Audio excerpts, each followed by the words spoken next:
Get started. Okay. Hi, everyone. Welcome. Here's my audience.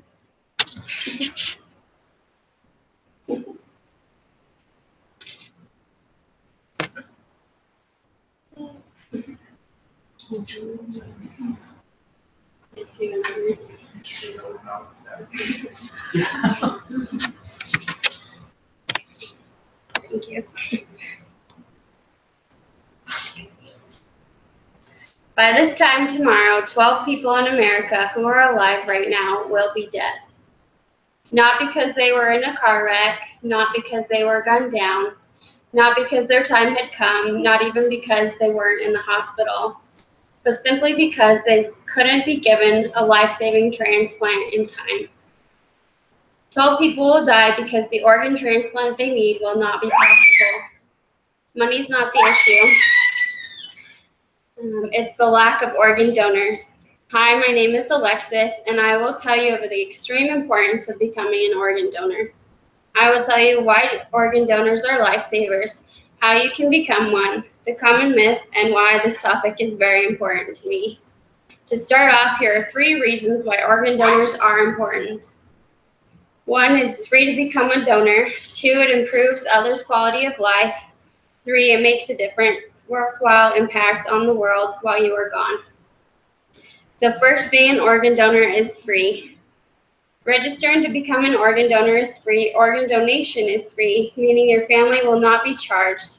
Donation costs are the responsibility of the recipient. Organ donors are always in short supply. There are far more people in need of a transplant than there are people willing to donate an organ. Most of the organs that are available come from deceased donors. When you fill out an organ donor card with your driver's license, you are agreeing to donate all or some of your organs if you die. Organ donation improves others' quality of life.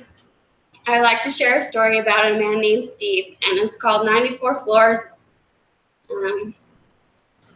Steve is from Illinois, and he says, every year, Steve does something few people would even consider. He climbs 94 floors of stairs up to the top of the Hancock Building in Chicago, all in the name of charity. It's called the Hustle Up the Hancock, he says, and I do it in honor of my donor. Steve's feat is even more impressive considering that for many years he struggled simply to breathe. I was born with cystic fibrosis, he says, and in the months before my transplant, I was on oxygen and in a wheelchair. The therapy just to keep me alive was excruciating. My therapist had to physically pound on my chest for 4 hours, twice a day, to clear my lungs. I had ribs broken to keep me alive. But with perhaps only a few weeks to live, Steve received the gift of a double lung transplant. He also learned that his donor was a young woman who was a college athlete. Overcome with gratitude for the gift he was given, he has worked to stay in touch with her teammates to help keep her memory alive. Those efforts resulted in a second gift, when Steve learned that his kidneys were failing. One of his donor's teammates chose to become a live kidney donor. With 3 organs, Steve now jokes that he's 1/6 a member of the college team. When asked about how it feels to be able to breathe again, Steve says that it's impossible to answer because he had never been healthy in the first place. I spent years with 10% lung capacity, he says. To see on the monitors in the hospital that I was breathing room air on my own at 85% lung capacity, that's when I lost it. I've never known that breathing could be this easy or that life could be this good. Steve now works with other patients who are on the waiting list, helping them to prepare for the wait. I show them what's possible, he says. He encourages everyone to sign up as a donor as he has. Wouldn't you like, when you left this beautiful planet, to change a few lives on your way out, he asks. It's an incredible gift, and there's no age limit on who can give and who can't. It makes a difference.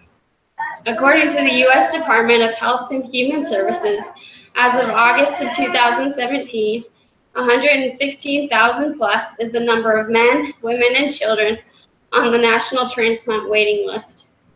Think about it. 20 people die each day waiting for a transplant, and every 10 minutes another person is added to the waiting list. Just one donor can save up to 8 lives: heart, lung, kidney, liver, intestines, pancreas, cornea, and tissue. Talk to your family because before anything happens, the doctors will need your family's consent.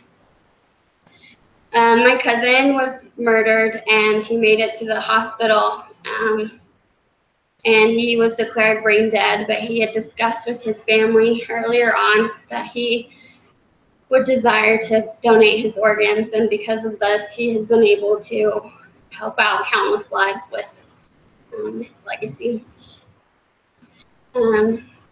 I'd like to go over a few common misconceptions. If I donate an organ, will I have health problems in the future? Not necessarily. There are some organs you can give up, all or part of, without having long-term health issues.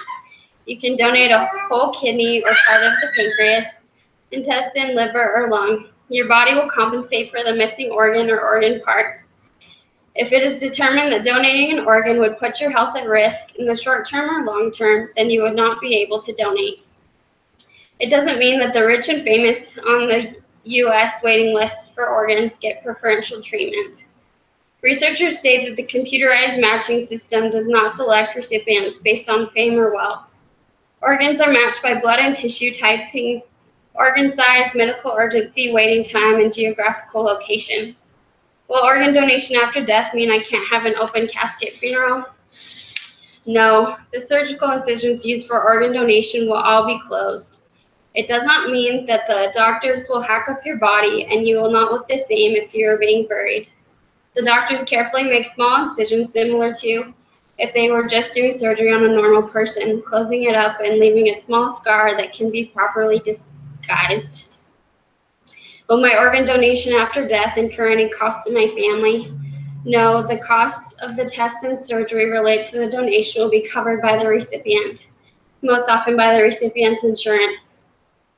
Your medical care and funeral costs are paid for by your family. Is donating my organs against my religion? It is not against any religion. All major organized religions approve of organ and tissue donation and consider it an act of charity. Does signing a donor card have an impact on the quality of medical care I get at a hospital? No. When you are in a life-threatening situation, the medical team that is treating you is separate from the transplant team. A maximum effort to save your life will be made before an organ donation is considered. The number one priority is to save your life. Organ donation can only be considered after brain death has been declared by a physician.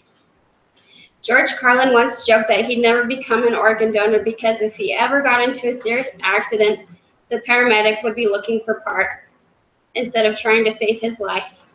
A good routine, but also a documented urban legend.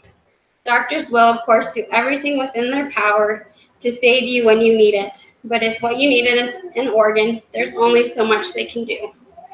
There's a worldwide organ shortage, and it's not unlikely that you'll need one someday. In fact, from a statistical standpoint, you're more likely to require a transplant at some point during your life than you are to become a donor. So you should become an organ donor because it's free and easy to register to become a donor. It improves others' quality of life, and you can make a difference. Say yes to becoming an organ donor and register today at organdonor.gov. Make your wishes known to your friends and family. Thank you.